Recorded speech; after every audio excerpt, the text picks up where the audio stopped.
Now then, everybody, it is time for the final boss, King Krule. And you know what? I'm about to make the perfect Dynasty Warriors reference ever.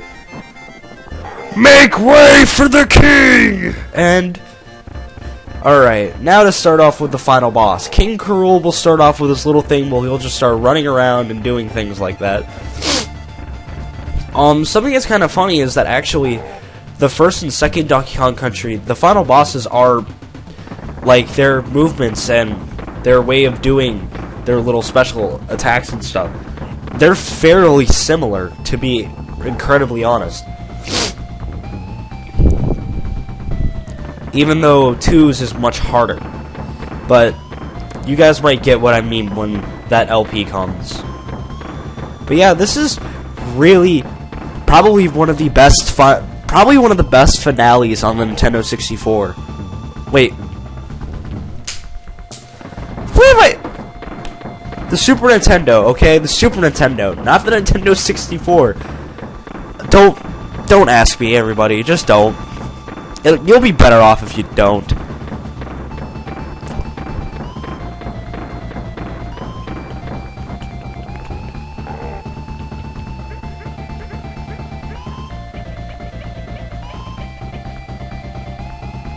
Did I really beat the final boss on one try? I forget, to be really honest. If I do, that'd be awesome. Yeah, credits, coding, claptrap, characters, Crusha, coloring, critter, concept, clump, commander, King Krule. The end? Hopefully I timed that correctly. I don't think I did. Anyways, Krule gets back up and he's like, yo, time to finish this. Basically, the whole second part of the fight is dropping out cannonballs and having to avoid them. And then the third phase is basically he just starts jumping around like a crazy maniac. Which is fairly easy to avoid. Though I say, this is one of the greatest final bosses on the Super Nintendo. This final boss is really easy. And apparently, yes, I did beat it in one try. Which is awesome. And then we have Cranky being like, "Eh, well done, my boy, even though you're like my grandson, I don't remember now." And he's like, who would have thought a young whippersnapper like you could have beaten Krule? But I could have beaten him much faster than you and have gotten everything. And then he's gonna send you to your banana horde, I think. Come on. Come on. Come on. Yeah, he's like, I would have found everything, and he'd be done in under an hour. And that actually is possible. I've never done it before, but it's possible. We have our banana horde. We got everything back. And now it is time for the credits. I guess now's the time for me to talk about the game itself. This was a game of my childhood that caused me multiple and many aneurysms. For being, because I was probably like 4 by the time I had this game, which I'm trying to take a guess now how long ago that was. Give me a second, I'm thinking about this. I'm trying to do the math here. I suck at math, so yeah. I'm going to be 17 in October, so that would mean it's about 4 in a year.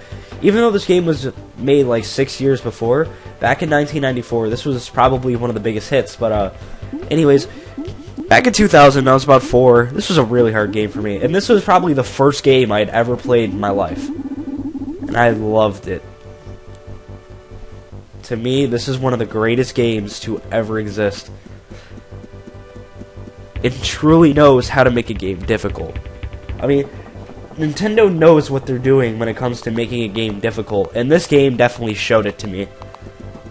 This was probably one of the hardest games I had ever played in my life, and I'm proud to say that I've played it and I've beaten it. Though it took me many years, I had beaten the game on my own, but it did, I think, in order from the times that I've beaten the games, it was 3, 2, then 1. It took me until I was probably about 10 till I had beaten the first Donkey Kong Country by myself for the first time.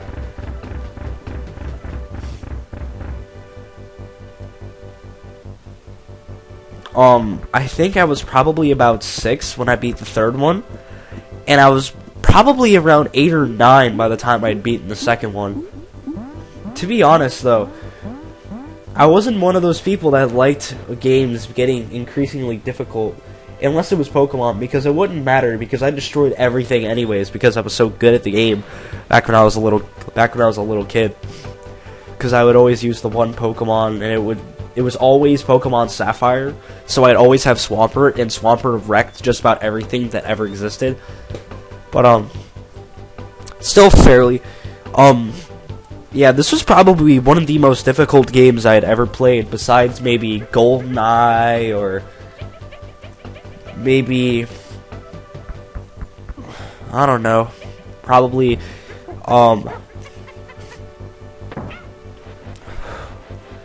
GoldenEye, Banjo-Kazooie, Banjo-Tooie, Final Fight, Castlevania 4, F-Zero,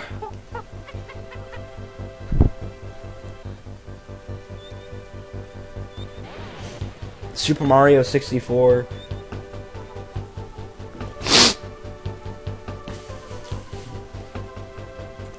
Pokemon Stadium, which was like one of the greatest games ever back in my day, until I noticed how like ridiculous that how ridiculously bad Gen 1 really is, to be honest. But yeah, I'm fairly proud to say that I'm an old school video game player, and this can be the prime example of like a game that I loved back in my day. Back when I was only like 4, I would hang out with my brothers. This game was literally the game that me and my brothers would just hang together for hours and just play. Back before my second oldest brother went into the Marines, which is around the time I was in 1st grade, but before then, it was probably the 3 main games that we always played together was probably be Donkey Kong Country, Donkey Kong Country 2, and GoldenEye. In which GoldenEye was the game that we always played together, because that was just generally the game that we all loved. But, yeah, like, this game, it really symbolizes, like, this game is the game that my family was literally brought together with. Me and my brothers, we'd always, like I said, me and my brothers, we always played this game together. And to be honest, even though that it was mainly more of my 2 brothers playing rather than me, because I was 4, I sucked at Donkey Kong Country, you know. Anyways, guys, that's it, and next time we're going to do something a little more different. So, well, not different, a little similar to before, but see you guys next time when we are going to be inside of the land of Johto. See you guys then.